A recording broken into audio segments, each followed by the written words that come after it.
Good day and welcome. Matthew here again. We are at Nations Cup, Group 1 at Interlagos, and immediately off the line I get overtaken by the Audi, the 2016 model Audi. So it's got a lot more hybrid than the, was it 2012 Toyota, the TS030, the car that I'm driving. So for the grid we lined up, I think Mikosi and Adam, no it was actually Mikosi and Nick, 61100. Then Adam, followed by Noble and then myself. So Mikosi and Adam were running in the 2011 Audi and Peugeot. So the cars that weren't hybrids, and they kind of just dominated this race. Mikosi was flying. He was running 19.6s through most of the race and just pulled out a gap on everybody by a second a lap. Through practice, I'd become comfortable with the 030. This was really a race about tyre life and tyre performance. He had to do 11 laps on the medium tyres with 13 times tyre wear. So it was really just going to come down to having a car that can hold on to its tyres and be competitive all the way through the 11 laps. It's not a long lap, but it can get quite hard on the tyres with the... Actually, apart from the first sector, this first part, which is just a big long curved-ish straightish curve, whatever. Apart from that, you got the infield section, which is just a bunch of left-right hairpins, one after the other, so it can get quite hard on the tyres. So that's why I settled with the 030. It felt pretty good. The hybrid helped it in places, but the hybrid is not as good as the newer hybrid Group 1 cars, and that's why you saw that Audi, which started in 6th, easily blast past me going into the first corner. It had so much more electric power than I did that he just kind of walked past me. And so that's what I was afraid of. I knew I could get the Audi by the end of it. I wasn't concerned by it so much. But I was concerned that if I couldn't get past him quick enough, then the two cars ahead would get away and I wouldn't have a chance to have a battle with Noble and Nick, who were sitting in 3rd and 4th. So I thought the 030, the reason I went it was because it deployed its power, the hybrid power, better than the more modern cars, but it had less of it. But it did have a higher horsepower engine, so I thought it'd be better at the end of the long straight, at the end of the start-finish straight. So I wasn't really concerned by the Audi. I thought at the end of the first lap or end of the second lap, I'd have him by the end of the straight. But the Audi, because it had more power with the hybrid, it powered out of the last corner harder, and because it had more hybrid power to use, electric power to use, it could deploy it for a bit longer, and so it gapped me by about 2/10 down the main straight initially, and then by the time its electric power would stop deploying and I was starting to catch up, then it was too late. I might gain half a tenth, maybe a tenth back, but ultimately the Audi was actually faster than the 030 down the straight, and that's where I thought I'd have the advantage. In fact, all my advantage came from the infield, so what I lost in the first sector, I was then gaining through this middle sector, which is surprising for me, because I'm not very good in the middle sector. It's always been my weakness around this track, is this middle sector. I always have trouble. So, and the other problem is that the middle sector is just Mickey Mouse, left, right, left turns. And it's very, very difficult to overtake unless the car ahead makes a mistake. So I could catch up easy enough, but I didn't have the advantage to overtake him. And then in the best place to overtake, he had the advantage and could pull out a gap.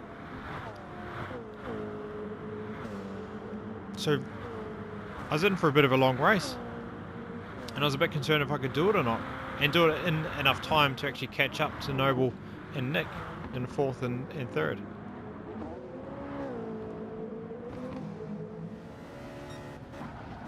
So we rejoin lap 5, and I've finally caught back up to Barnstone's Worth. Noble and Nick are getting away from us, and here's a good example of where you see the deployment of the hybrid difference between these two cars. So the more modern cars, the 2016 ones, they have more hybrid available. They hold on to it for a bit longer, they don't deploy it all in one go. But they can't deploy it if the steering lock is too much.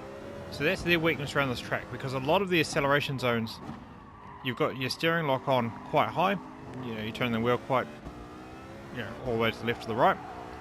And the modern cars cannot deploy their hybrid in that point, and then they get up to a speed where they can't deploy it anymore, so they don't have the same effectiveness. But you see here, he just pulls away. You would have seen the wee green bar build up energy, build up in the bottom. That's how much hybrid I have to deploy, and you'll see it in every braking zone, the wee green bar to the right of the tyre wear indicator at the bottom left. There it goes, it's filling up now.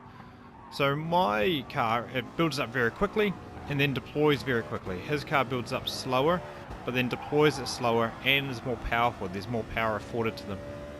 So I can gain an advantage down this part of the track, but I lose the advantage coming out of the last corner because I can't deploy it for as long. So over the past sort of 5 and 6 laps, I've been trying to learn this and trying to figure out where I'm going to be able to attack him.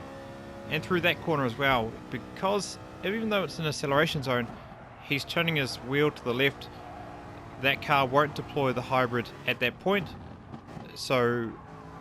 and my car can, and so I have an advantage through there. So I'm thinking into turn 4 is going to be my best opportunity. Up here I have a look. He does open the door. I kind of show my nose through here. He does give me the room. He'd been driving really well, but there you see the power of his hybrid. He's got a lot more of it and is a lot more powerful than mine, so he accelerated right back past me. And then you'll see here, I get on the power as soon as possible, step the rear out because I'm trying to get as much performance down the straight as possible to catch him, and you just see him take off. The amount of time he's gained just with this hybrid alone is incredible. It's awesome. I do love the difference in these cars and the dynamic, how they play against each other and play off against each other. So at this point, I was the closest I'd been for 7 laps now. And I know I was better through here. You see my hybrid deploys through here, his doesn't. I'm in a slipstream. If I get enough of a draft, I'll have a look at him down the inside of this corner. Not quite close enough this time. I plan to get a good run. I know my hybrid deploys once again better through this corner than his, and you see me close the gap right up. I move to the right to take the inside line for this corner. He gives me the room, he gives me the space, and I take, finally, 5th place after 7 laps. It was quite a heck of a battle to not only catch him and get him in a position, but to, I guess, figure where am I best able to utilize the advantages of my car to outperform him and get past him. And it was quite a bit of work. He put up a great fight. He fought me well, and he fought fairly, and he gave me a fair amount of room. And when he had the chance to, he took the room back. It was brilliant. Really good driving by him. Really impressed. So that was the race. I started the race in 5th and finished in 5th, but had a great battle in between. Unfortunately, Barnstonesworth, after the race, said, "I'm sorry if I held you up," which that sat with me the wrong way. I get, he probably doesn't expect to necessarily battle with me or be ahead of me. Generally speaking, I'm ahead of him in most races, and we very rarely meet on track. But if you've earned the right, you're ahead of me or anybody, you're ahead of somebody on the track. That's your position. You don't need to apologise for being faster than somebody at some point in the race, even if you expect not to be. He had the car. He qualified 6th. He had the car to get past me going into turn 1, and he did so. You shouldn't need to apologise for that at all. If you ever get ahead of somebody legitimately, and you're there, even if you're slower, even if you hold them up for the rest of the race, that's racing. You never apologise for that. I see some people, like I've seen after some races, some people get angry at others saying, "Don't you know to let the faster car through," and things like that. If you're in a battle for position, if you're 5th and 6th or 1st and 2nd, you never have to let the guy behind through. You never have to roll out the red carpet and say, "Right this way, sir." You've earned that position, you can battle for it. I'm not saying push him off the road or unnecessarily you know, block them, weave down the track or anything. You know, do it legitimately. Give respect, give racing room, race others how you want to be raced. And it's up to the guy behind to get past. If you take a defensive line into turn 1 every turn for 10 laps in a row, that's fine if you didn't, you know, weave and block. But if you take a defensive line and defend your position and successfully do so for 10 laps, that's your right. You're more than welcome to do so, and you shouldn't apologise for that. So, really want Barnes-Stoneborough to take back his apology. He did everything right in this race, gave a hell of a race to me, and he raced me fairly and respectfully, and that's all I can ask. Did I lose out on maybe 4th place? Maybe. But that's not his problem. That's my problem. I should have done better and qualified further up, or defended into turn 1 better and prevented him from getting past, but I didn't. So well done to Barnes-Stoneborough. He did a good qualifying and put in a good race. But that's it from me. I hope you enjoyed what you saw. It was a heck of a battle I had with him, and I did cut out most of it because a lot of it was actually just kind of chasing him and then watching how his car behaved and performed on track versus my car, and sizing him up so I could eventually get past him. I'd assumed I would. I thought his tyres would go off a lot sooner, but I think he just ended up making a few mistakes, more so than his tyres actually burning away.